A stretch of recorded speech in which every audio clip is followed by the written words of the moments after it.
Hello, नमस्कार, आदाब, सत श्री अकाल और अस्सलाम वालेकुम। मैं हूं मोहम्मद अहमद काज़मी, लेकर आया हूं आपका पसंदीदा कार्यक्रम ग्लोबल न्यूज़।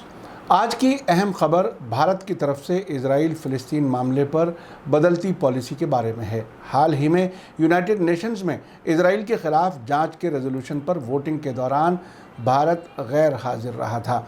इससे फ़िलिस्तीन नाराज़ हुआ है और उसने एतराज़ के तौर पर भारत के फ़ॉरेन मिनिस्टर को ख़त लिखा है।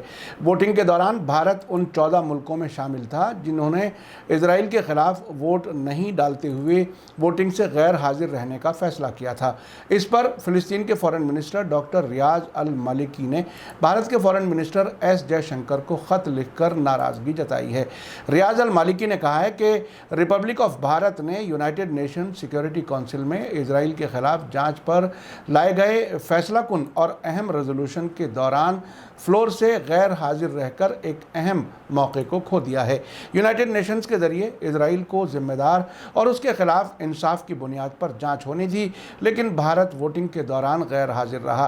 फ़िलिस्तीन के फ़ॉरेन मिनिस्टर ने आगे लिखा है कि वोटिंग में गैर हाजिर इंसानी हकूक़ के ख़िलाफ़ उठती आवाज़ को दबाने में नाकाम रही है। फ़िलिस्तीन के फ़ॉरेन मिनिस्टर रियाज अल मालिकी ने कहा है कि भारत ने इंसाफ, अमन और ज़िम्मेदारी तय करने के अहम मोड़ पर इंटरनेशनल कम्युनिटी के साथ खड़े होने का मौका गंवा दिया। इससे इंसानी हकूक़ कमीशन के मकसद को झटका लगा है। आपको बता दूं कि हाल ही में 28 मई को यूनाइटेड नेशन सिक्योरिटी काउंसिल में इजराइल के ख़िलाफ़ लाए गए रेजोल्यूशन में 47 मेंबर्स वाली कमेटी में 24 मुल्कों ने इजराइल के ख़िलाफ़ और फ़िलिस्तीन के सपोर्ट में वोट डाला है। वहीं 9 मुल्कों ने इजराइल के ख़िलाफ़ लाए गए इस रेजोल्यूशन के ख़िलाफ़ और इजराइल के सपोर्ट में वोट डाला है।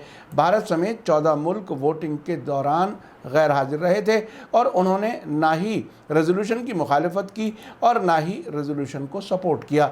वोटिंग के दौरान भारत के अलावा Bahamas, Brazil, Denmark, Fiji, France, Italy, Japan, Nepal, Netherland, Poland, South Korea, Togo और यूक्रेन भी गैर हाजिर रहे थे। इस बीच बहुत ही दिलचस्प रिएक्शन भारतीय जनता पार्टी के मेंबर पार्लियामेंट सुब्रमण्यम स्वामी का आया है। उन्होंने कहा है कि मोदी सरकार की हालत पंचतंत्र की चमगादड़ जैसी हो गई है। इसकी उन्होंने कोई डिटेल नहीं बताई कि वो क्या कहना चाहते हैं। वैसे सुब्रमण्यम स्वामी ने 1980 की दहाई में भारत और इजराइल के बीच डिप्लोमेटिक ताल्लुकात कायम करने की ज़ोरदार वकालत की है। उस वक्त वो भारत में इजराइल के बड़े सपोर्टर समझे जाते थे और आज भी उनके इजराइल से ताल्लुकात काफ़ी नज़दीक समझे जाते हैं। जनवरी 1992 में कांग्रेस की नरसिम्हा राव सरकार के दौरान भारत और इजराइल के बीच डिप्लोमेटिक ताल्लुकात कायम हुए थे और उसी साल के आखिर में दिसंबर 1992 में अयोध्या में बाबरी मस्जिद को ढा दिया गया था।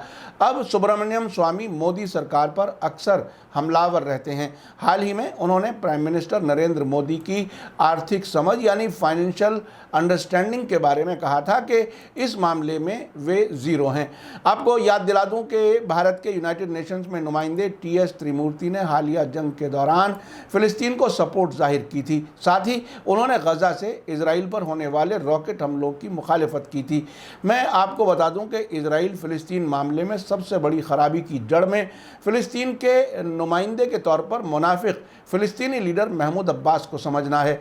दुनिया के बहुत से मुल्क अपनी इंसान दोस्त इमेज बनाने के लिए महमूद अब्बास वाले फ़िलिस्तीनी ग्रुप के साथ हमदर्दी जाहिर करते हैं। इससे दुनिया भर में ये पैगाम जाता है कि ये मुल्क फ़िलिस्तीन के हमदर्द हैं, जबकि ये उनके हमदर्द हैं जो इजराइल और अमेरिका के इशारों पर फ़िलिस्तीनियों को बेवकूफ़ बनाने और उनके हकूक़ के ख़िलाफ़ काम करते हैं।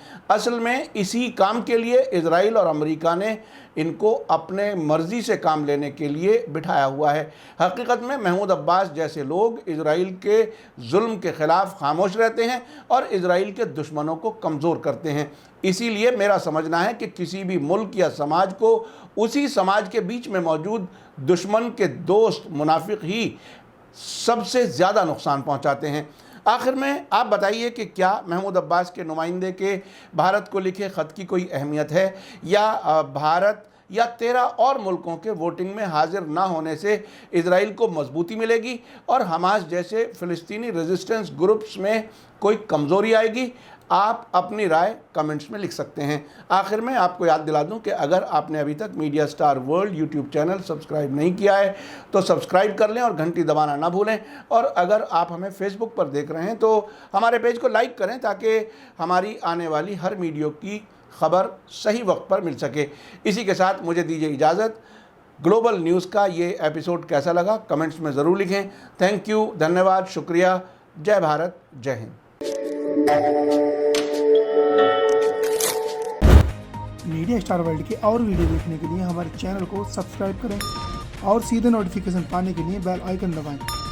और अगर हमारी खबर सच्ची और अच्छी लगे तो अपने व्हाट्सएप, इंस्टाग्राम, फेसबुक और ट्विटर अकाउंट पर ज़रूर शेयर करें।